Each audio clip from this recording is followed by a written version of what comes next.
I'm Fox 26 meteorologist John Dawson. Thanks for finding us on YouTube. This is really the platform where we can take some time, really dive into things and really examine what's happening in the tropics. And if you've been sort of keeping notes, keeping tabs of what's happening, it's all about the Atlantic right now. The Caribbean as well as the Gulf of Mexico, very quiet. That's no complaints for us, especially along the Gulf Coast. We don't mind things quiet in the Gulf of Mexico as well as in the Caribbean. But the rest of the Atlantic, definitely looking at some activities. There's a tropical wave out towards the African coast, a little bit closer in near the Caribbean. There's another tropical wave. And we've been watching a spot up pretty far to the north in the Atlantic that has become a named system. So we'll take a moment and then just sort of fly around a little bit and say this is the one that we were sort of thinking was most likely going to get close to the U.S. and still probably going to do that. But it's this spot out here in the Atlantic that's, again, fairly to the north that we're going to be talking about for a moment because it is a named storm.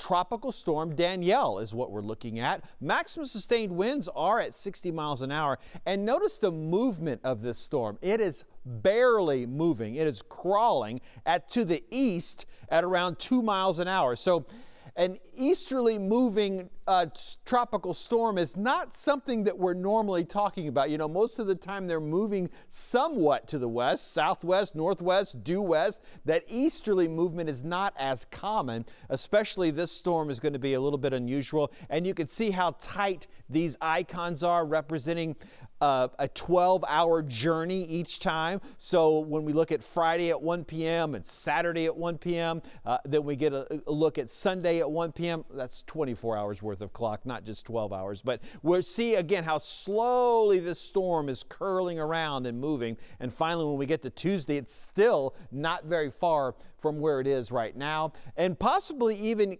getting organized and strong enough that it might be considered a Category 2 hurricane. But the key here with Danielle is the fact that it's out here in the Atlantic, pretty cool waters overall, and it's going to be struggling to do anything, and there's just nobody around, of course. It's not going to be really interacting with any land masses at all for the next 5 days or so. So we'll kind of keep an eye on Tropical Storm Danielle, and possibly even, again, it could be Hurricane Danielle by this time tomorrow, but we'll be able to just sort of watch from a distance and not worry too much as we've zoomed in just a little bit here. By the time we get to Friday in the afternoon, it is expected to be a hurricane and stay that hurricane strength for a while way out in the Atlantic, which is where we like things. So finally, it took us a long time. July 2nd, if you'll remember correctly, is when Colin was last around, and we had a long stretch where we didn't have any named storms. We finally got Danielle, and so we've been saying for a while this could be Danielle, or Danielle's going to be next. Well, we finally reached our fourth named storm, much later than the average. We normally do that in mid-August, so here we are into September when we finally got to that fourth named storm. So Earl is going to be the one we're talking about next, and we might not have to wait nearly as long for Earl because we're still seeing those tropical waves that are looking like some development might take place. This one off of the coast of Africa, the chances have actually been lowered on this one, so maybe not as favorable conditions for development, and the chances actually have been lowered a little bit on this one here that's going to be moving up towards the coast of the East Coast. That one currently at 70% of the chance that it would develop in a 5-day period, in a 2 to 5 day period as we see it. So let's take a look for just a second at one of our computer models, because there's some interesting things that we're kind of looking at. We're not going to get overly excited about what I'm about to talk about, but it's definitely something to note and to be aware of. So this little curve right here, this is that tropical wave. We're going to watch this area as it continues to move again towards the East Coast.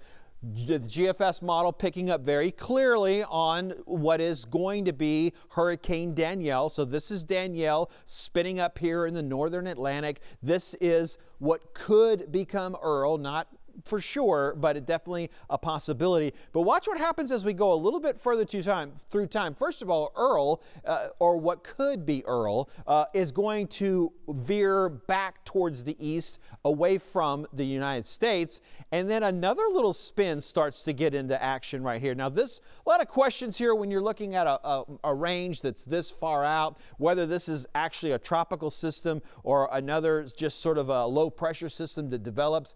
It is a much closer to the East Coast, but overall, it's still not something that we're going to get overly concerned with, but it is sort of showing the possibility of a lot of activity happening here. This is September the 9th, by the way, so this is over a week away that we're talking about, quite a bit of time as we're rolling through things. And then everything, though, decides to kind of head out into the Atlantic and away from the east coast of the U.S. So that's, of course, the best news, is that we're not looking for any kind of landfalls from all of this activity that seems to be wanting to happen in the Atlantic. Fox 26 weather app is great to get downloaded. It's good for your local forecast, whether you're in the Houston area or not. You could be anywhere in the U.S. and it'll be able to help you with a forecast, as well as the Fox Rad Storm Seeker radar, or the radar in your area.